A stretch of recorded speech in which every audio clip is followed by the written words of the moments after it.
రచయిత సంపాదకులు ఆర్ఎం ఉమామహేశ్వరరావు గారు తన మొదటి పుస్తకాన్ని కథా సమయం పేరుతో ఇటీవలనే వెలువరించారు. ఈ పుస్తకం వెల 200 రూపాయలు. దొరికే చోటు ఆర్ఎం ఉమామహేశ్వరరావు గారి ఫోన్ నంబర్ 9985425888. ఈ పుస్తకాన్ని కథకు ఆత్మీయ మిత్రులైన భమిడిపాటి జగన్నాథరావు గారికి, డాక్టర్ వి చంద్రశేఖరరావు గారికి అంకితం ఇచ్చారు ఉమామహేశ్వరరావు గారు.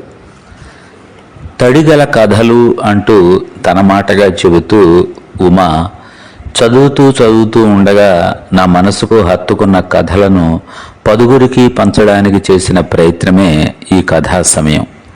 కథను నా మాటల్లో తిరిగి చెబుతూ ఎందుకు నచ్చిందో వివరిస్తూ చేసిన కథా పరామర్శ ఇది. ఇవి విమర్శా వ్యాసాలు కావు. అందుకు తగిన తూనికలు కొలతలు నాకు తెలియవు. రాయడానికి కావలసిన కథలను ఎంపిక చేసుకోవడానికి దుర్భిణి వేసుకుని వెతికితే ఆ పని నేను చేయలేదు. కొత్తగా వస్తున్న కథల పట్ల ఒక సాధారణ పాఠకుడిగా నాకున్న ఆసక్తి మాత్రమే ఈ కథలను ఎంచుకునేలా చేసింది. ఇవి మాత్రమే అనే సాహసం చేయలేను.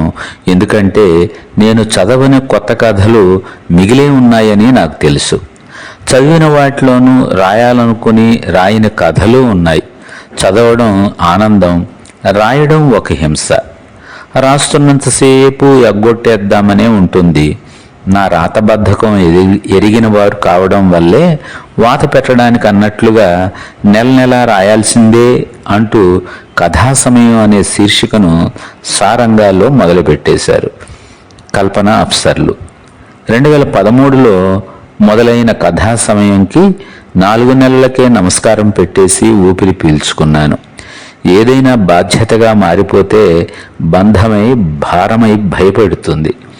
కథా సమయంలో వ్యాసాలు చదివిన నా కథామిత్రులు అనేక మంది తమ కథలు చదవమంటూ నాకు పంపడం మొదలుపెట్టారు. అదాటుగా మనసును తాకిన కథలను పరిచయం చేయడంలో ఉన్న సుఖము, సంతృప్తి అకడమిక్గా చేసే పనిలో ఉండవు.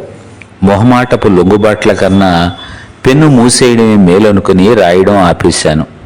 పట్టువదలని అప్సరా మార్కుడు 8 ఏళ్ల తర్వాత మళ్ళీ నన్ను చెట్టు మీద నుంచి దించాడు.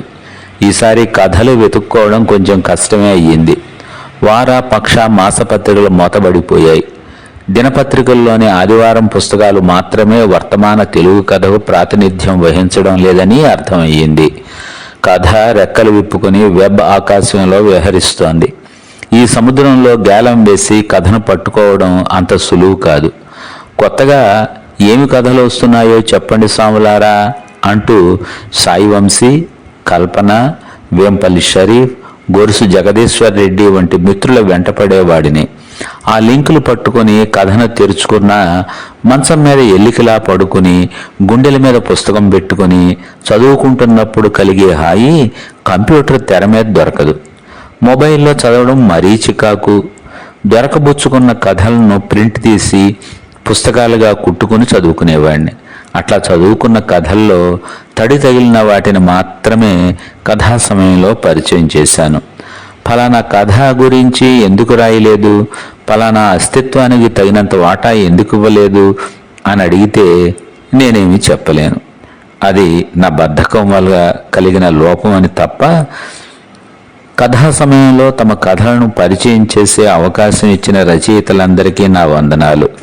నా మనసుకు నచ్చి నేను రాయలేకపోయిన కథకులను మన్నింపులు కోరుతున్నాను అంటారు ఆర్ఎం ఉమామహేశ్వరరావు గారు. ఇందులో సామాన్య, మెహర్, మన్నం సింధుమాధురి, స్వాతికుమారి బండ్లమూడి, సోలోమోన్ విజయ్ కుమార్, ఎండపల్లి భారతి, చరణ్ పరిమి, సుస్మిత, ఝాన్సీ పాపుదేశి, ఇండ్ల చంద్రశేఖర్, పద్మకుమారి, కరుణకుమార్, అక్కంపేటి ఇబ్రహీం, షహీదా, పద్దం అనసూయ, బి అనురాధ, మారుతి పౌరోహితం, రేఖా జ్యోతి, కత్తి పద్మ, కెఎం మునిసురేష్ పిళ్ళే, పాణిని జన్నాభట్ల, రమేష్ కార్తిక్ నాయక్, పూర్ణిమ తమ్మిరెడ్డి, సాంబయ్య వాళ్ళ కథల గురించిన పరిచయం ఇందులో ఉమా చేశారు. వీరు మొత్తం 28 మంది కథా రచయితలు, మొత్తం పేజీలు 198. ఇక చివరిగా అఫ్సర్ రాసిన ఈ అట్ట వెనుక కథ మనం చూద్దాం. కొత్త తరం కథని వీలైనంత ఆత్మీయంగా చదువుతూ ఈ కథ ఏ విధంగా కొత్త అవుతుందో నిష్పక్షమైన చూపుతో వెతుక్కునే అన్వేషి ఆర్ఎం ఉమామహేశ్వరరావు. సారంగ పక్షపత్రికలో దాదాపు 10 ఏళ్ల పైబడి కథా సమయం శీర్షిక కింద సగర్వంగా ఆవిష్కృతమైన ఈ వ్యాసాలన్నీ మళ్లీ చదువుతున్నప్పుడు సుదీర్ఘకాలం నిలిచే పరిశీలనలు ఉమా చేశాడని మరోసారి నాకు అర్థమైంది. నిజానికి ఈ వ్యాసాలు నా ఈమెయిల్కు చేరగానే 2-3 సార్లు ఉత్సాహంగా చదువుకునేవాడిని. ఆ తర్వాత పత్రికలో చూసుకోవడం, వాటి మీద జరిగే చర్చలు ఆ కథల అంతఃసారంలోకి నన్ను లాక్కెళ్ళేవి. ఆ మాటకొస్తే ఈ 10 ఏళ్లలో కొత్త కథ ఏది వచ్చినా చదవకుండా ఉండలేని తనాన్ని ఉమా నాకు నేర్పాడు. చాలామంది పాఠకులు అదే అనుభవాన్ని చెప్పడం ఇన్నేళ్లుగా నేను వింటూనే ఉన్నాను. దానికి పెద్ద కారణం ఉమా నిజాయితీ అయితే, అంతకంటే పెద్ద కారణం నాకు వ్యక్తిగతంగా అనిపించింది మాత్రం ఒక స్నేహభావంతో అనుశీలన చేయడం.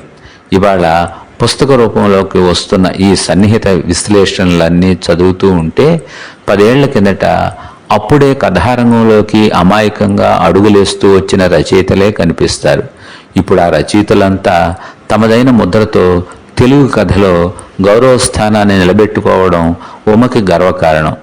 అయితే సారంగాకి ఈ కథా సమయం ఒక కథా విజయం అంటారు అఫ్సర్. మరి మీరు కూడా ఈ కథా సమయంలోని వ్యాసాలను తడిమి మరి తడిగల కథలు గురించి ఆర్ఎం ఉమా మనసులోని మాటలు ఏమిటో లోపలి పేజీల్లోకి వెళ్ళి చదువుతారు కదా. నమస్తే.